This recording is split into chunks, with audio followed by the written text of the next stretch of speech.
Welcome back to the channel. Having just made the turn in 3 under par, we're absolutely flying into the back nine. These are some of the putts just flowing, godlike on the greens for probably the first time ever. Here we go then, 10th hole, shortish par 3, especially off the mat because we've basically been swimming through the mud. Wedge in hand to this back right sucker pin. Probably try and avoid going straight at it, or so I say.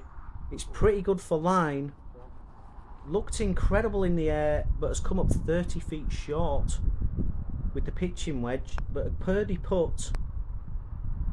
Took a little hop on the way, great line, however it's just come up short, but a steady par to start, not too upset with that. On to the 11th, tough hole. Going through some swing changes in the background, trying to work on my extension through the ball. Works like an absolute dream there. Don't want that one back. So unsurprisingly, we're in the middle of the fairway after that rip snorter off the tee. Green light special with a 50-degree in hand. Pins right in the centre of the green as the ball flies into that beautiful skyline. And it's split the flag. That could be incredible. Here we go. 7 feet up the hill for birdie. The way things are going, I think you know what's happening here. Poured in and 4 under par suddenly through 11 holes. And we're having an out-of-body experience. And as the leaves turn orange, we're on to the 12th. Longest par 4 on the course. That'll make a huge dent in this hole though. Another beauty off the tee. Straight into the middle of the fairway, and another accessible flag, although slightly towards the back of the green, so I don't want to go long. Just a pitching wedge then from 140, probably not going to get there, but I've painted the stick again. Great for line, not so great for distance, but still a birdie putt, makeable the way I've been going, but not when you put it like that. Only a misread, so not much of an issue with the stroke. And on to 13, and another flag that suits my eye at the back left. Pulled out a 9-iron, high draw required here towards that flag. Right in my wheelhouse. Needs to move to the left a bit with the flag just behind me. Ball has spun down there a little bit. And 20 feet for birdie. Again. Pin high. Good opportunity here down the slope, and as you suspected, straight in the middle, and suddenly 5 under par, and we're tying the course record if we par in from here. But I'm not taking my foot off the pedal, that's for sure. 2 par 5s to come, with this being the first of them. But I've hit a leaky slider out to the right, straight into the sun, which is a bit of an issue. Managed to find my ball here and it's actually fine. Here's a 6-iron. Wasn't sure I could get the 5 over the trees, even though the 6 has got over them easily. But it's a pretty good shot and I'm happy with that. Back into a decent position. Actually did better than I thought. Did well to find this in a crater short of the green. Chipping down the hill with a pitching wedge. Looks like I was expecting it to be a bit quicker.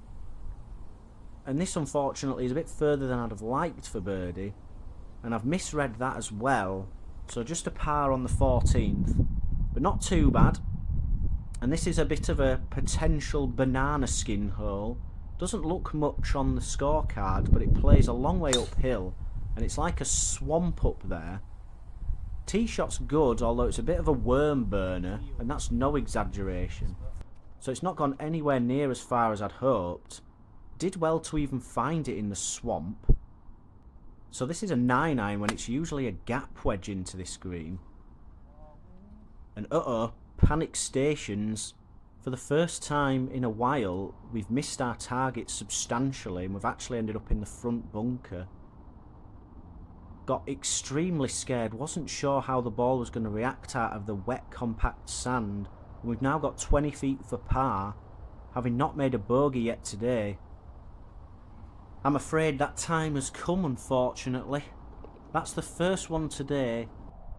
Bit unlucky really, but a tough hole. But we're still at 4 under par, so still all to play for with a par 5 incoming. Chance to bounce back immediately. Need a good drive though. Found that with aplomb. That's probably the best of the day. High draw. And it's pretty far as well. 240 into this green. Probably play more like 215. And that fits my eye perfectly for a hybrid. And yet again, straight at the pin. Was concerned that it was going to be a little bit short. But look what happens when we get to our ball. This for eagle. Hold your breath. I've only got to made it. That's a 3 on a 515 yard par 5. Now I need to compose myself to the finish. 2 holes to go and we're 6 under. This is just a flip wedge into this hole today.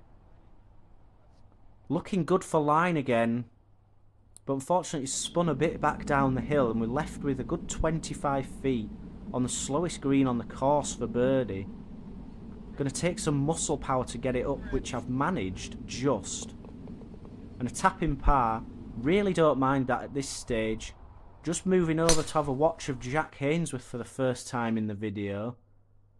Not his best tee shot for line, but it has actually got past those trees. I need to compose myself now. Last hole of the video. Can I make a birdie and get to 62 overall? That would be absolute madness. Driver in hand then. I've only ever shot 5 under par once, and that definitely wasn't at Ghyll. That is a perfect start. Still short of the green, but just a chip up here. Up the Mackenzie. Try and give ourselves a makeable putt. Well, I mean, it was pretty good for distance, but the line was fairly poor.